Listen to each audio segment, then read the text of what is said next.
Assalamualaikum warahmatullahi wabarakatuh. Bertemu kembali bersama Ibu Windy Utari Dewi di mata pelajaran Sejarah Indonesia. Hari ini kita akan belajar tentang perkembangan penjajahan bangsa Eropa di Indonesia. Nah, apa kabar anak-anakku sekalian? Mudah-mudahan kalian dalam keadaan sehat walafiat dan lindungan Tuhan Yang Maha Esa. Oke, sebelum kita memulai pembelajaran hari ini, mari kita berdoa terlebih dahulu agar kita selalu dalam lindungannya dan materi yang Ibu berikan pada hari ini bisa kalian serap dan bermanfaat untuk kalian semua. Oke, silakan berdoa menurut keagamaan dan kepercayaan masing-masing. Berdoa mulai.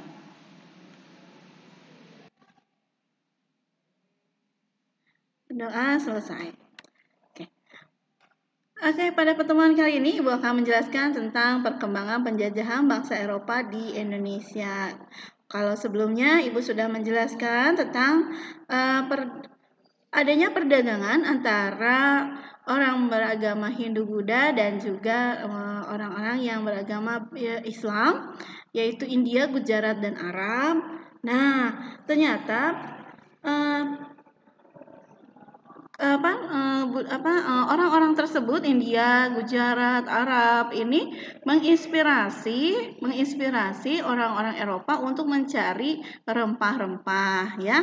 Nah, ini ada latar belakang. Nah, penjelajahan samudra oleh bangsa Barat.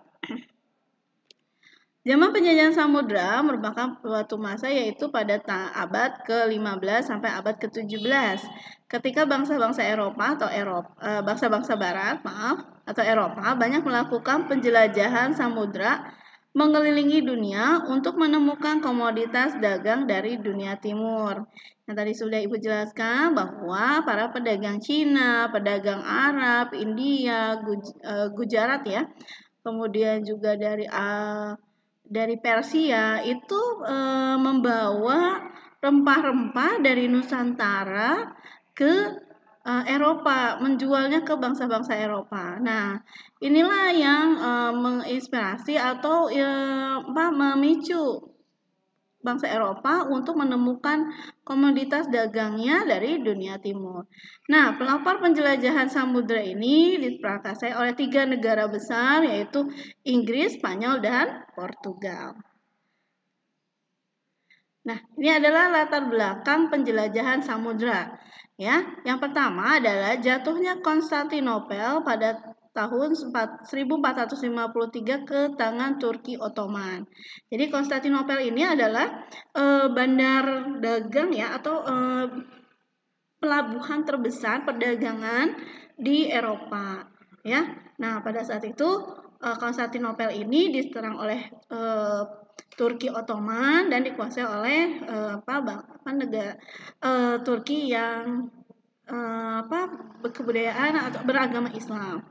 Kemudian yang kedua, adanya penemuan perkembangan baru di bidang teknologi maritim seperti karavel, ada munculnya teori Copernicus.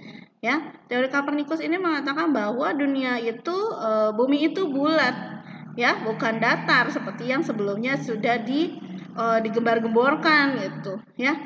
Maka kalau kita misalnya berangkat dari arah timur, maka kita akan datang dari arah barat. Nah, kemudian juga ditemukannya kompas pada saat itu. Nah, itulah mendukung adanya penjelajahan samudra. Kemudian latar belakang ketiga, ini adanya buku catatan perjalanan Marco Polo ya.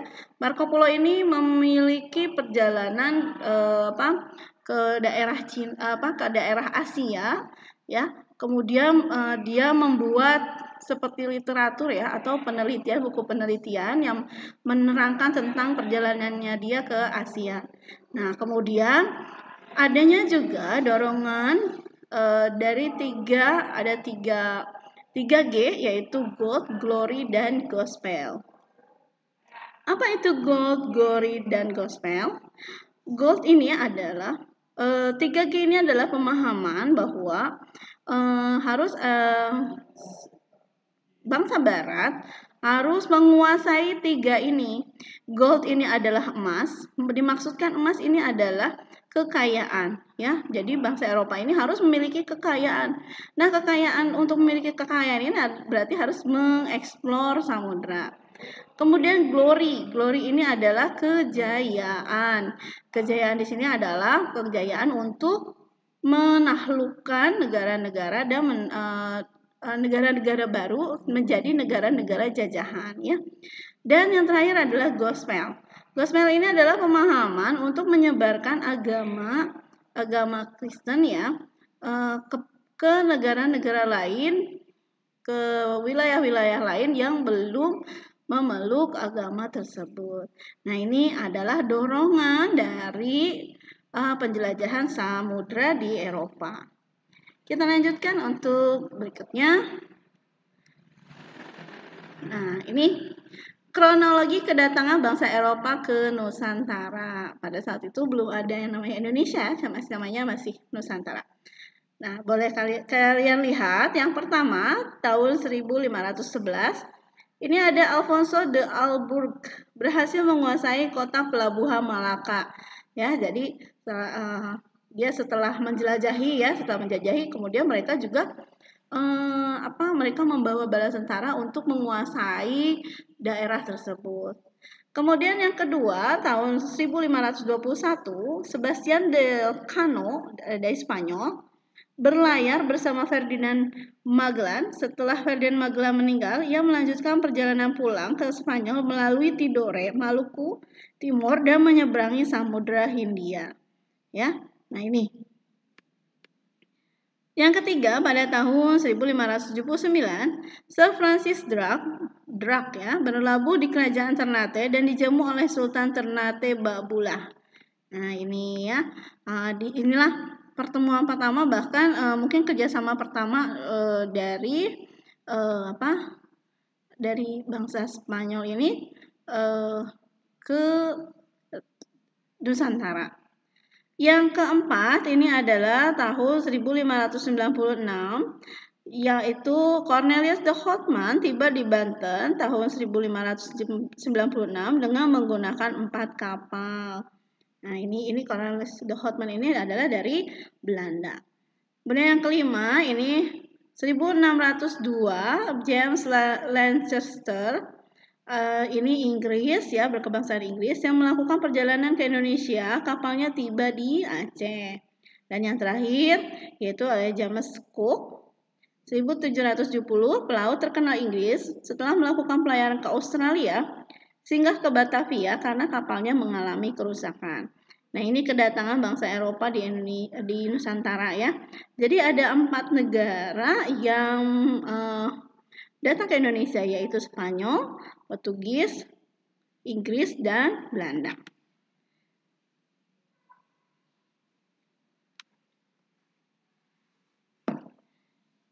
Oke, nah sini Ibu akan menerangkan terlebih dahulu apa itu yang dimaksud dengan kolonialisme.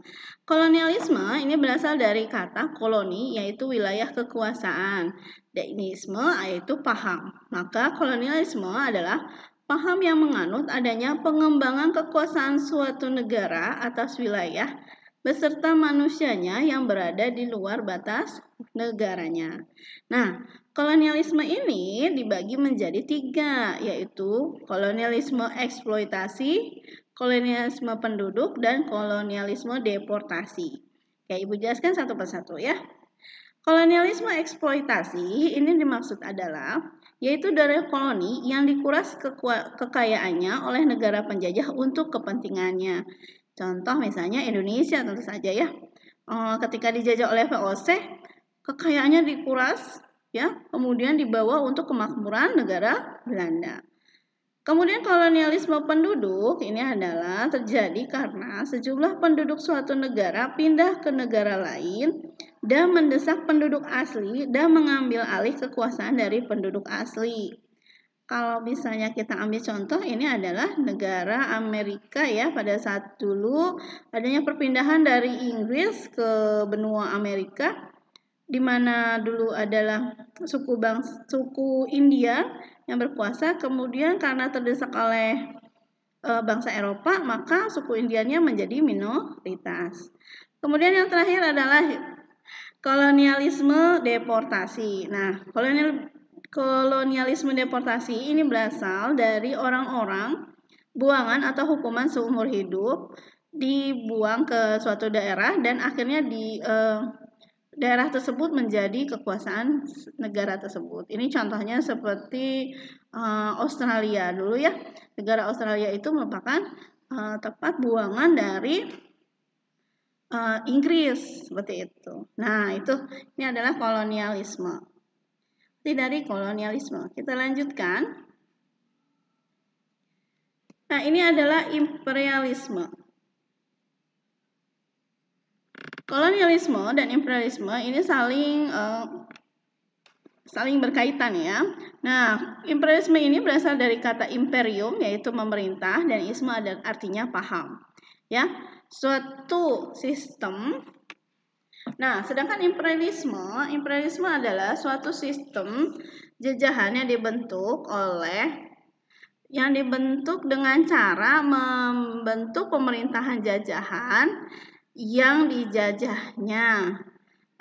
Pemerintahan jajahan di wilayah jajahannya. Nah, imperialisme ini dibagi menjadi dua, yaitu imperialisme modern dan imperialisme kuno, ya.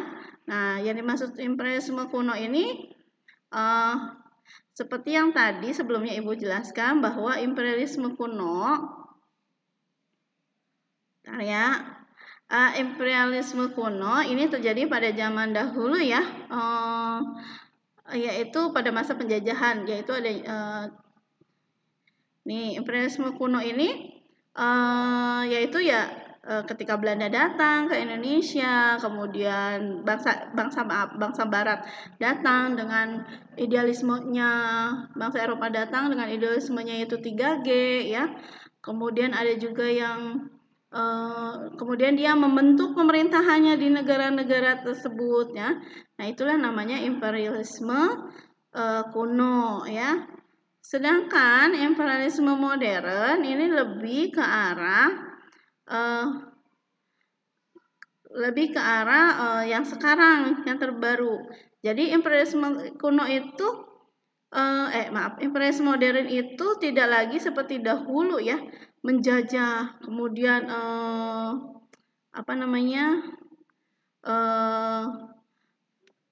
kemudian menyiksa, kemudian menguasai wilayah tersebut ya.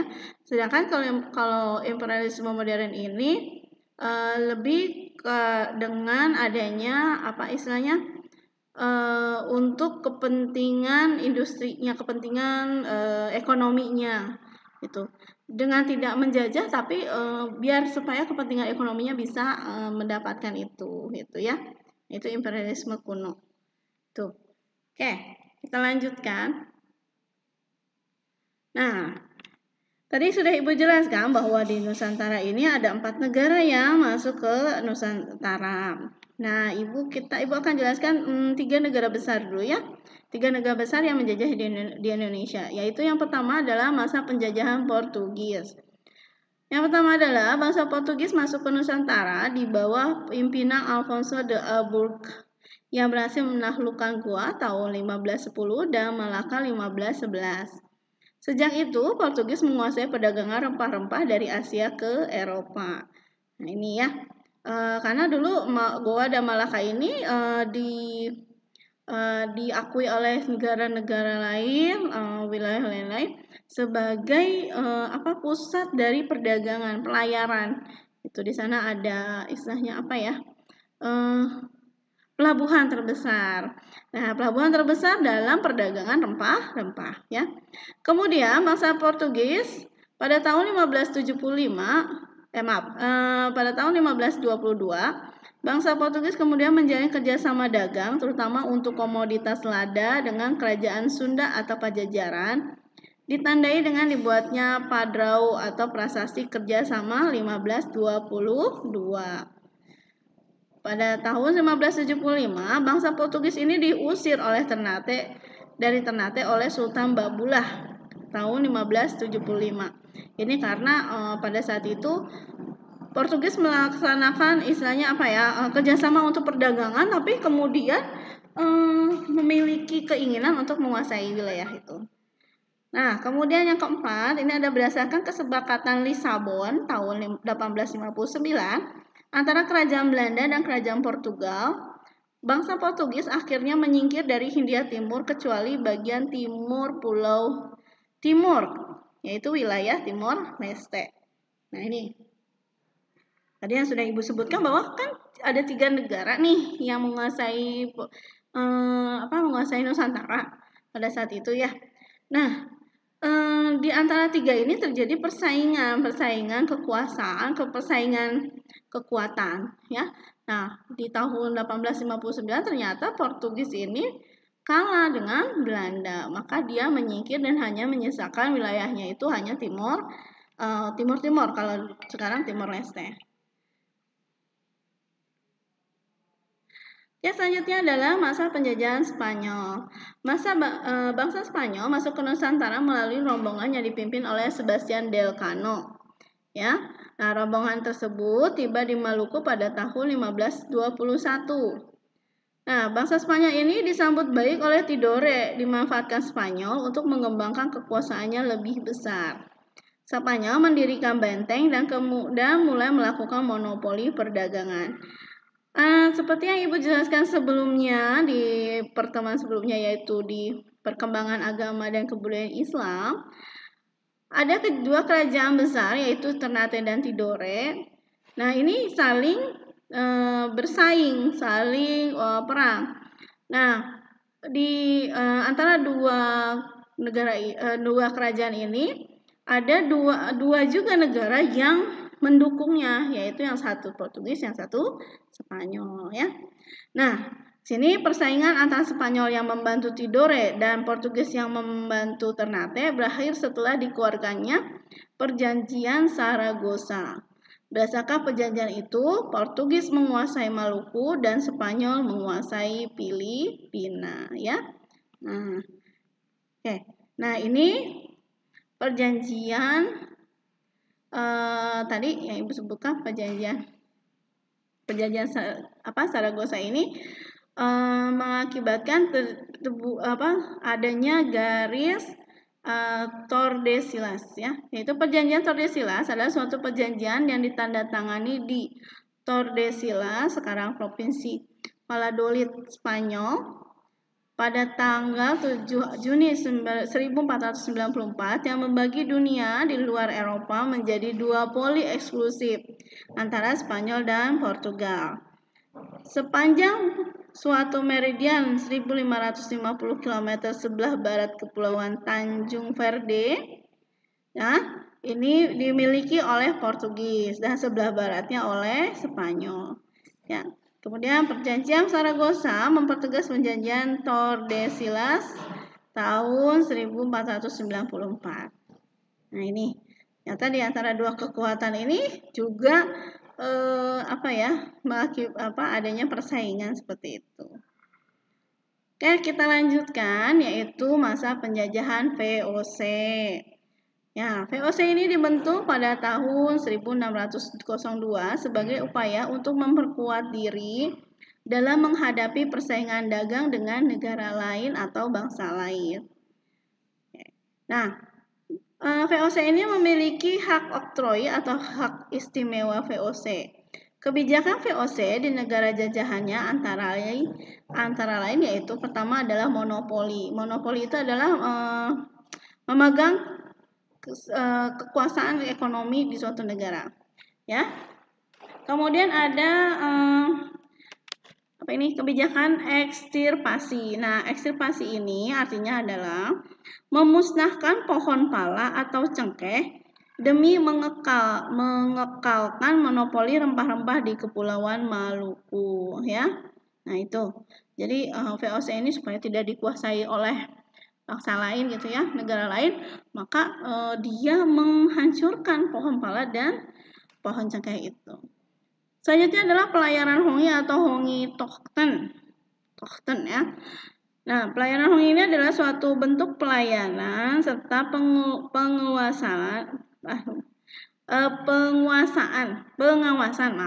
pengawasan yang dilakukan oleh pemerintah VOC yang bertujuan menjaga keberlangsungan monopoli rempah-rempah. Selanjutnya yaitu strategi divide et impera atau politik adu domba.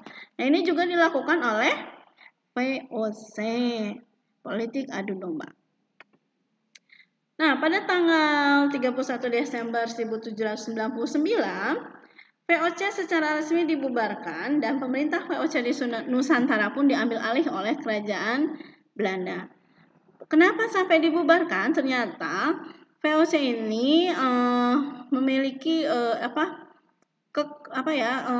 kerusakan atau keburukan gitu ya. Nah, penyebabnya yaitu sehingga VOC ini bangkrut.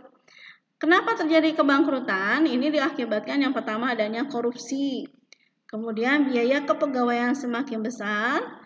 Kemudian ketiga banyak mengeluarkan dana untuk perang, mungkin karena untuk memperluas wilayah, maka dia kan harus bersaing atau berperang dengan Portugis dan Spanyol ya.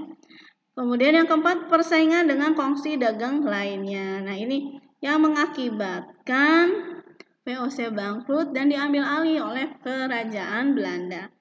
Nah, kalau kalian lihat di sebelah kiri ini ada mata uang VOC ya.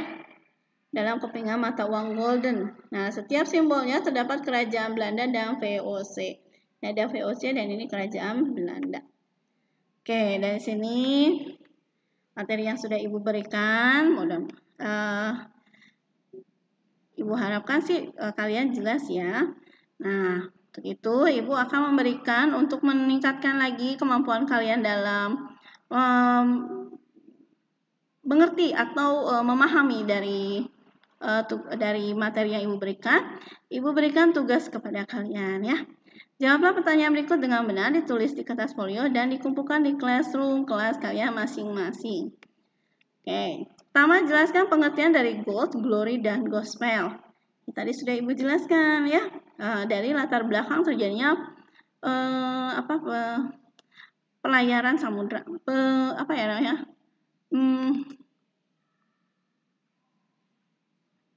pelayaran samudra. Kemudian yang kedua, jelaskan pengertian dari kolonialisme eksploitasi, kolonialisme penduduk, dan kolonialisme deportasi. Dan yang terakhir, jelaskan keadaan Nusantara pada masa penjajahan negara Spanyol dan Portugis ya. Nah, itu demikian materi yang sudah Ibu berikan tentang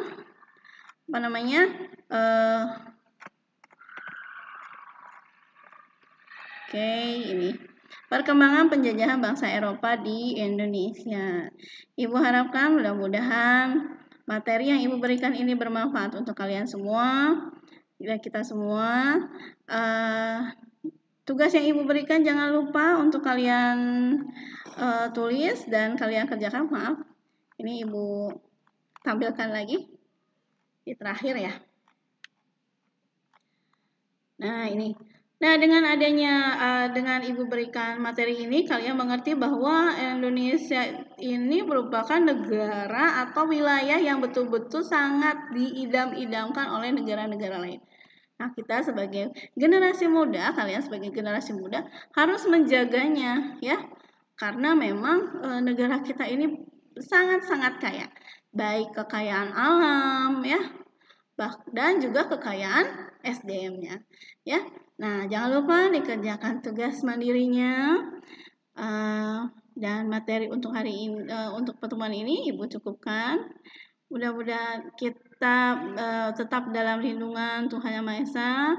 Materi yang Ibu berikan bermanfaat untuk kalian dan Ibu akhiri dengan mengucapkan alhamdulillahirabbil alamin. Sampai ketemu lagi di pertemuan berikutnya. Wassalamualaikum warahmatullahi wabarakatuh. Oke, semangat dalam belajar dan sehat selalu untuk kalian.